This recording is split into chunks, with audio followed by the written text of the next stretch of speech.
relations, the international community, and how we can help people in Thai who are struggling have their voices heard. And there used to be a country called the United States that would be more reliable like this. But it doesn't seem like the U.S.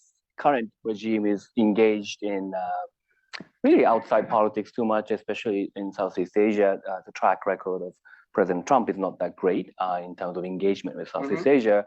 But there are other players, right? That South Korea, Japan, Australia. So who do you look to and say, it doesn't have to be a country, international organizations, outside actors, who could do more to help? Yes, I think the way I should answer this question should start from the past in 2023 until this week. So I'm going to structure the question and start it branching out until what's happening currently this week. Or maybe I should Quentin Tarantino it, and talk about this week. Actually, to my surprise, with the new order of how the U.S. voted with Russia, China, and North Korea in UN, and I felt like it's probably a new world order now of, I don't know, you guys professors have to come up with names, maybe multipolar nationalism or transactional realism or whatever. But whatever the order, the end of supranational order is done. But Marco Rubio actually submitted an Uyghur human rights law in 2020 during Trump 1.0, and it became actually this week a counter geopolitical tension with what Thailand did yesterday, which was deported 48 Uyghurs back to China, which is against a non-refoulement principle, against the ICCPR, against CAT, which is the disappearance and torture international mechanism. So because Secretary of State Rubio has always been very strong when it comes to these kind of sentiments and the kind of message, kind of balance and call out Thailand to follow the international rule of law. So it's day by day. On Monday I would be reading and I was like, okay, it's not gonna be the word that I know anymore. And then on Wednesday it becomes something else that becomes a balance. Whether it will be just a one-time thing or more of an institutional thing, I mean, that remains to be seen. In terms of trade, in terms of the U.S.-China relationship, Thailand's number 10 on the list when it comes to surplus. So I wouldn't be surprised following what Thailand did with the deportation of the Chinese, given what Secretary Rubio only talked about in terms of pressuring Thailand not to deport. Will probably expedite the trade tariff to Thailand because we're surplus number 10. During Trump 1.0, that surplus was $20 billion US, and we got slapped by the currency manipulation list in 2017. That surplus becomes 35 billion now in Trump 2.0. So I wouldn't be surprised that we would be pressured to reduce that surplus. I think it's clear that President Trump is a bilateral over a multilateral kind of guy. So I guess he will skip ASEAN and probably go to Indonesia, Vietnam, and the Philippines. And maybe Thailand would be fourth or fifth on that list individually. He might think of us as a backdoor of a Chinese production. He might ask us to withdraw from the BRICS application. So those would be the things that are coming on the US side. On the Chinese side, on the other hand, the trade relationship with China is a trade deficit of 45 billion US dollars. So if Peter Navarro at UC Irvine, the trade advisor to President Trump, Harvard Kennedy School, 1979, before that he was a Peace Corps in Thailand. New York Times asked him, Peter Navarro, what's your favorite nation? He said Thailand, because I was a Peace Corps there. So if he looks at this, that the trade relationship in terms of surplus grew from 20 to 35 billion, and the trade deficit with the Chinese is 45 billion. I think the Thai government really has to step up in terms of taking tackling the surplus and also reducing the deficit with the Chinese as well. You have to decouple them. It cannot be a Sino-American rivalry and you don't know what to prioritize. So like, for example, in India, Prime Minister Modi bought natural gas a lot to reduce that surplus. For me, then we have to start thinking about things that Americans are good at, and it will be beneficial to Thai people, such as medical device, such as cybersecurity technologies, some defense that we can diversify from the Chinese. I think that will help with the surplus and keep the tariff attack or postpone it at least. Then again, on the Chinese side, we have that trade deficit of 45 billion. That's pretty much electric vehicles and also the retail invasion, mining invasion, manufacturing invasion, the cheap products that comes with the e-commerce, which Indonesia blocked, but Thailand didn't block. So those are the things that we also have to do to balance it up a little bit. And I think we'll be able to maintain that strategic neutrality in what's going on nowadays.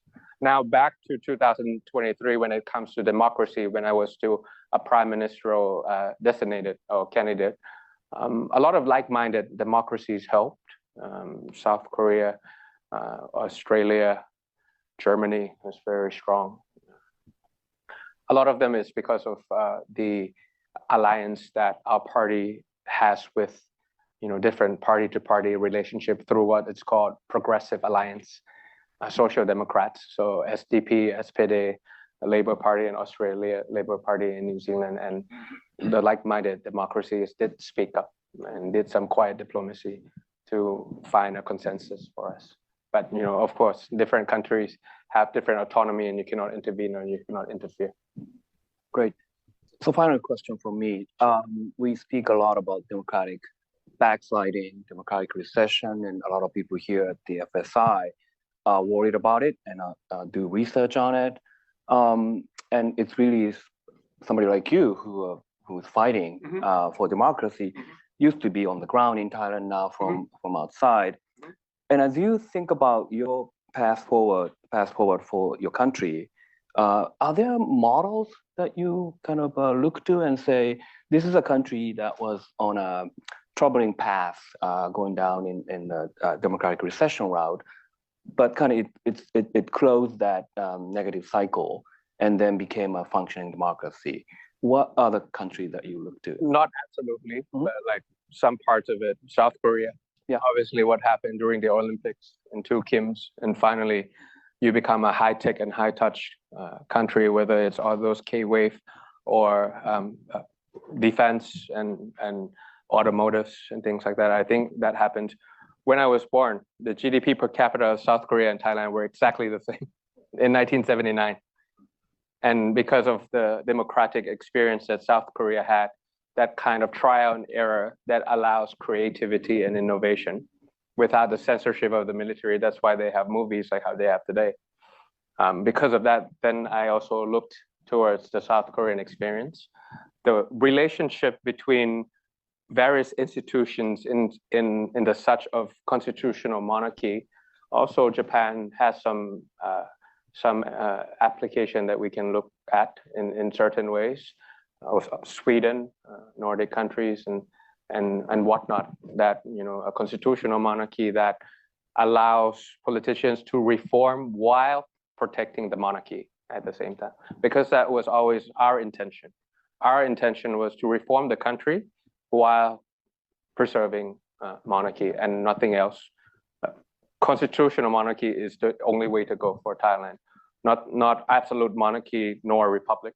So it was always been clear like that. So each country has some experiences and some of bits and pieces, but no country autonomously can copy from one another, I don't think. But just to add, this year, for example, the elite fracture that happened in Bangladesh, what happened in Syria, what happened in Sri Lanka, Moldova, there's a lot of countries turned right or took away the incumbents. So it was Siblets, the professor who wrote Tyranny of the Minority, that gave me the number during the panel that we shared together, that within 19 elections, 17 incumbents lost. because people were really upset with the situation and the incumbents to stay, even if Prime Minister Modi of India lost a lot of legitimacy. I think that's the way that the world is operating nowadays. Absolutely. Yeah. Excellent. Well, thank you very much. And I would now like to turn to the audience and take. Are we cold calling? Flipping the classroom now. I'm no longer the politician. I'm also an educator. So you could do that.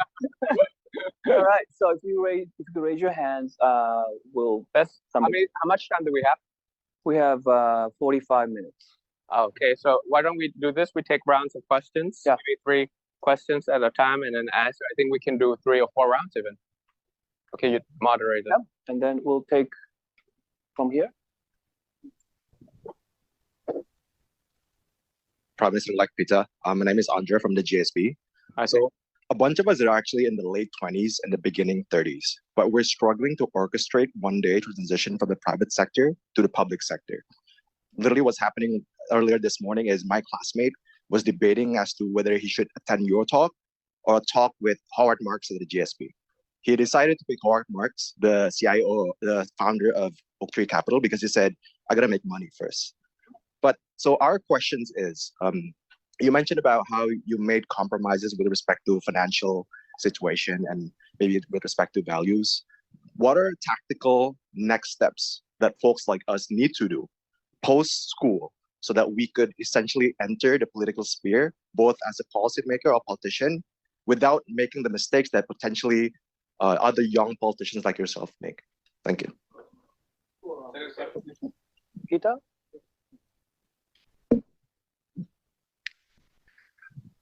Hi. What sort of conviction do you have in trying to discourage the younger generation from suffering from expectation fatigue, given what you've gone through? I mean, I think the world was flabbergasted with your ascending or potentially ascending by way of what you've experienced. I think there's a lot of young people out there that are quite systematically and systemically discouraged. How do you go about countering that? Yeah. Third question. I like the orange shirt. Thank you. Okay, this question is going to be a little bit unfair. Okay, so I warn you. Let me just briefly run through the obstacles to democratization in Thailand. Yeah.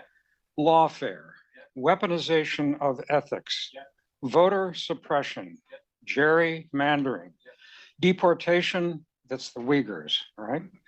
And the trade deficit with China. Now, I'm struck that every single one of these obstacles exists in the United States. And given your background and your intimate knowledge of not just politics in Thailand, but politics in the United States, if I may presume to say this, if these are the challenges that you face in Thailand, can you advise us on facing those challenges in the United States? You're Absolutely. It's a fair question. It's a fair question. Waiting for your answer. Sure. So we have 3 questions. First one was from a GSB student, from private to public. You're asking about my experience or as a...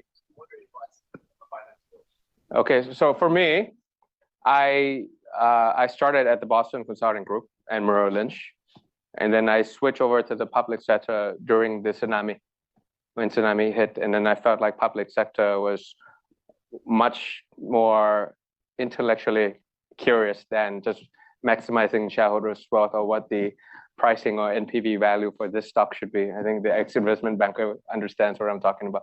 So I made that switch and lost a couple of zeros for my paycheck from being a consultant to a staff member, but I felt like it was worth it. I think the key thing is lean political management.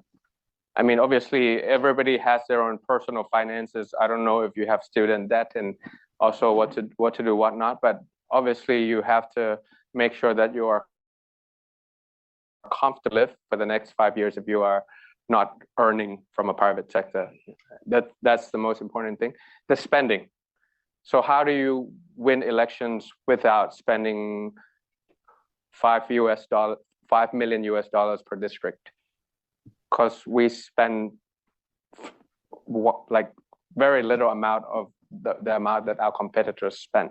So once you optimize it, you lean it, you're not spending a lot of money, so you wouldn't be able to having to find the income, and you'll be able to support yourself financially as well.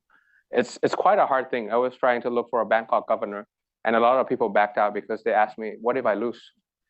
And I work in a institutional private sector, and they might not be able to return because they're a mid-rank manager and they can be replaced anytime kind of feeling. So it's kind of, it's something that is hard, but you also have to make sure that you manage, but guarantee that when you manage your campaign is as lean as possible and is not related too much on monetary compensation. Our average donation is $15 during our election, and we try to do that because of political autonomy. Because if I take from big energy companies or big banks or big retail, that means that when I want to do something that is fair for the consumers, they'll give me a phone call and say, okay, don't vote like that. So I don't want that kind of political journey. So that's why we spend very little, and then we crowdsource and raise fund by ourselves, and then you could manage your own personal finance as well through that way, because you don't have to like borrow a lot of people money to run campaigns like any other established politicians in Southeast Asia. Second question from Minister, expectation fatigue. Voter mobilization and engagement strategies. We really have to do that on a regular basis now, whether in Thailand, in Indonesia a little bit, in America. Usually campaigns or appearance or voter mobilization and engagement strategies happen maybe 3 months or 6 months before the election, right? And then it's totally disappear when you won. You know what I mean? So those are the kind of things that have to happen all election cycle round. Like you have to be on the ground, you have to be at the village level, you have to be at the district level and try to mobilize people today, not 6 months before the election. And I felt like that's really important. In Thailand, every year there'll be a new voter of 0.8 million to be precise. So it's a 4-year election cycle. That's 3.6 million new voters every time. But we have seen here in America that we cannot take them for granted. It doesn't mean that just because you're a new voter and they will vote for a more liberal or a more progressive party. That's not true. Whoever party, whether left or right, conservative or liberal, who can engage with the young voters first, will be able to occupy that. So that's something that they will really have to do. And if without them, then we'll completely lose. For Professor's question on listing all the things, pretty much summarizing what we talked about from lawfare to trade deficit with China. For you guys, the midterm is in 2 years,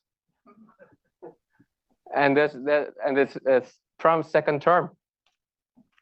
Compared to people in Myanmar, compared to people in Venezuela, there's always an opportunity that if the Democrats, especially the ones I talked to in Cambridge, that they start organizing now.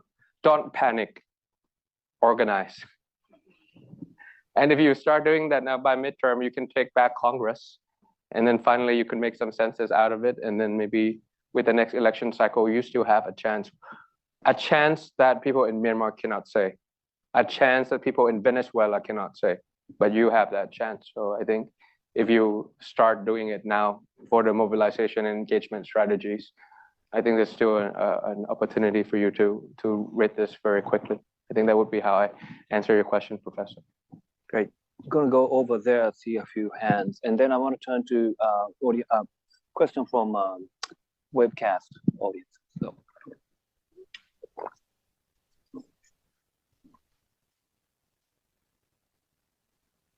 Hi, thank you so much for your talk.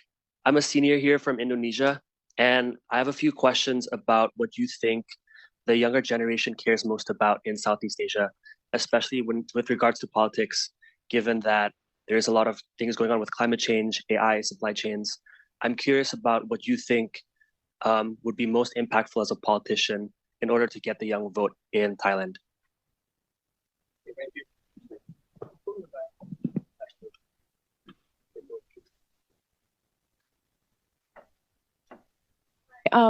My name is Mimi. Thank you for the talk today. I'm an alumni from Stanford International Policy Program, and I am from Myanmar. I'm a Burmese activist. Stuck here after the coup. I wanted to ask questions about, the situation of Myanmar. Obviously, the severe dire situation spills over to Thailand, and there's a lot of needs that need to be done in Thailand-Myanmar border. And as an activist, I've worked with a lot of Thai activists and also civil society in Thailand, worked with Move Forward Party in the past as well. I want to, especially now that with the aid cut and all of that, there's a lot more needs. And I want to know, who are the stakeholders that are will be most effective for us to engage in, and what is the future sort of that you see in terms of the situation in Myanmar? What is the how does the political situation and other things will help or hurt anything that relate to our communities? Thank you. Here, you. Hi, Peter. So my name is Vipara. I'm an MBA 1 student from Stanford GSB, and I'm a student from Laos. I wanted to ask, let's say if you're interested in politics, but we want to, how can we build up some skill set or network along the way, and especially in a non-democratic government system, perhaps? Thank you. Okay, so 3 questions, right? The first one was from Indonesia. I'm about to find out next month, so that's what I'm speaking at the university, meeting with the younger generation of Indonesians. So I'll be able to answer you directly. But I felt from my office hours, from all the Southeast Asian students that I engage with, I felt like they're looking for representation. They're really looking for a party that could represent them. And a lot of Indonesian students, that's why I told Minister, when they come to me, they ask, so how much does it cost to form a political party? If I were to start a new party, what do I need to do and how much would it cost? And that comes a lot from Indonesia and comes a lot from the Philippines for some reason. So it's not like, Singaporeans or Thai, like, if I want to run for public office, what do I need to do, the skill set that I need to have? But for some reason, it's repetitive that it's Indonesian students and the Philippines said, there's no political party that represent me. Whether it's probably about education, about the future of esports, the future of entertainment businesses and things like that. How can they make a living with the upcoming trends in Indonesia? And they felt like there was no representation in the party, so they all wanted to start new parties.